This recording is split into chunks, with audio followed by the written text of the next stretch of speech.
ఈ రోజు మేము ఫ్రాన్స్ నుండి అంటే ఇక్కడ ప్యారిస్ నుండి మొట్టమొదటిసారిగా మేము మా డిప్లొమాటిక్ అవుట్ రీచ్ ఏదైతే ఉందో అది ప్రారంభిస్తున్నాము.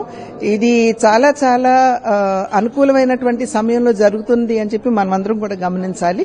ఎందుకంటే ఫ్రాన్స్ దేశంతో మనకున్నటువంటి అవినాభావ సంబంధం ఏదైతే ఉందో ఆర్టిఫిషియల్ ఇంటెలిజెన్స్ కావచ్చు, అదేవిధంగా డిఫెన్స్ కి సంబంధించి కావచ్చు, ఇండియా ఫ్రాన్స్ వీరిరువురు కూడా భాగస్వాములుగా ముందుకెళ్తున్నటువంటి సందర్భంలో ఇక్కడి నుండి ఈ కార్యక్రమం ప్రారంభం కావటం అనేది ఇది చాలా చాలా అందరూ కూడా ఆహ్వానించవలసినటువంటి విషయంగా భావిస్తున్నాను.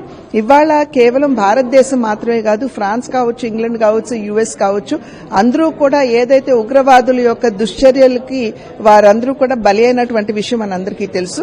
కనుక ఈ సందర్భంలో యావత్ ప్రపంచంలో ఉన్నటువంటి అన్ని దేశాలకి కూడా డెలిగేషన్స్ గా వెళ్లి ఏదైతే భారతదేశం ఇవాళ అనుభవిస్తుందో ఈ ఉగ్రవాద చర్యల వలన ఇది కేవలం భారతదేశ సమస్య కాదు, ఇది ప్రపంచ సమస్య అనేటువంటి విషయాన్ని అందరికీ తెలియజేయాలి అనేటువంటి ఆలోచన.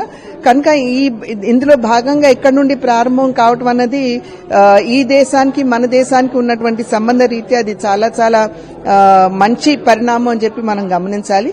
అయితే ఇవాళ ప్రపంచమంతా కూడా ఒక్క గళంలో మాట్లాడవలసినటువంటి అవసరం ఉన్నది.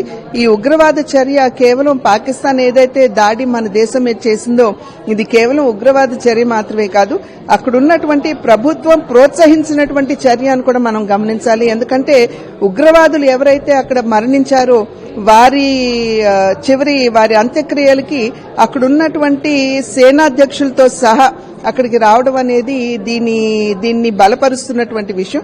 కనుక ఈ విషయాలన్నీ కూడా ప్రపంచంలో ఉన్నటువంటి దేశాలకి తెలియజేయడానికే 7 బృందాలుగా మేము ప్రారంభమయ్యాం.